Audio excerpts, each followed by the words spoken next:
First off, what a mistake I have made by not playing Hyper Light Drifter until 2022. Hyper Light Drifter came out in 2016 from Heart Machine, a small indie studio from the LA area that consisted of around 15 people at the time of the game's release. What I didn't realize until now, thanks to the new docu-series from Noclip, is that Heart Machine is a breath of fresh air in an industry that can be toxic and unsustainable. Heart Machine was also founded by Alx Preston, who was born with a heart condition that has required open heart surgery at a very young age. And rather than focus on limitation, Alx has tried to embrace every single day, and the people that he's surrounded himself with at Heart Machine are a very diverse and passionate group that want to enjoy life, but make some cool games in the process. Playing Hyper Light Drifter in 2022, you can see the influence that the game has had on the industry. Hades, for example, not only has a very similar dash and attack mechanic, but also at the beginning of each run, you can look out into the deep depths to get a sense of scale from the edge of a cliff. In Death's Door, you need to attack close range to fill your long-range energy meter, and in Tunic, you find yourself a stranger in a foreign land with symbols and languages that you just don't understand. Hyper Light Drifter predates all of these games and features all of these elements. What hooked me in the most about Hyper Light Drifter is how much it feels like a perfect blend of Zelda and Metroid. Never judge a book by its cover, because even though it may look like an action-adventure style game, it feels much more like a Metroid than anything else.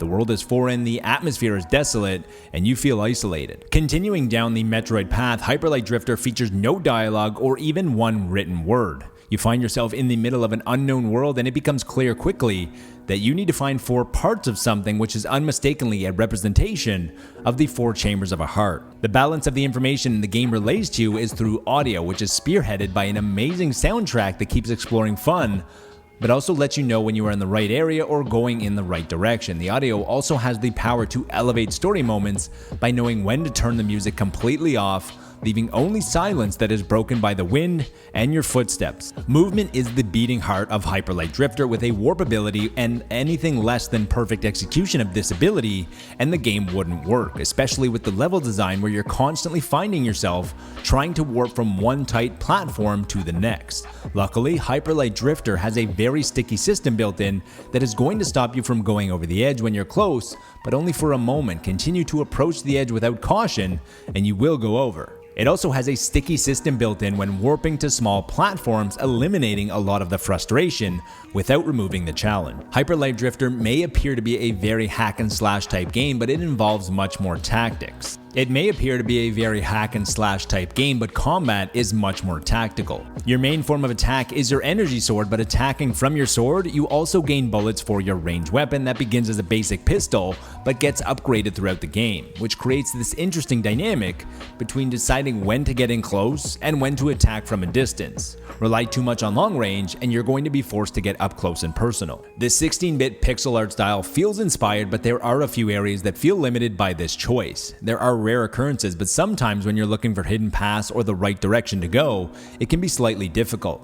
There's also sometimes that enemies are hidden under the brush, giving you zero ability to see them. Usually it's just one hit from your health, but sometimes that's all you have left, which can lead to frustration because you had no opportunity to defend yourself.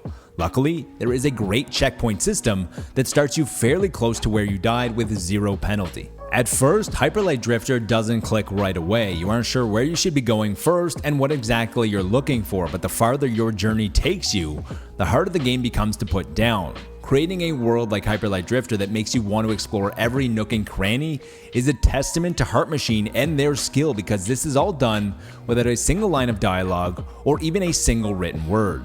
We give Hyper Light Drifter a 9.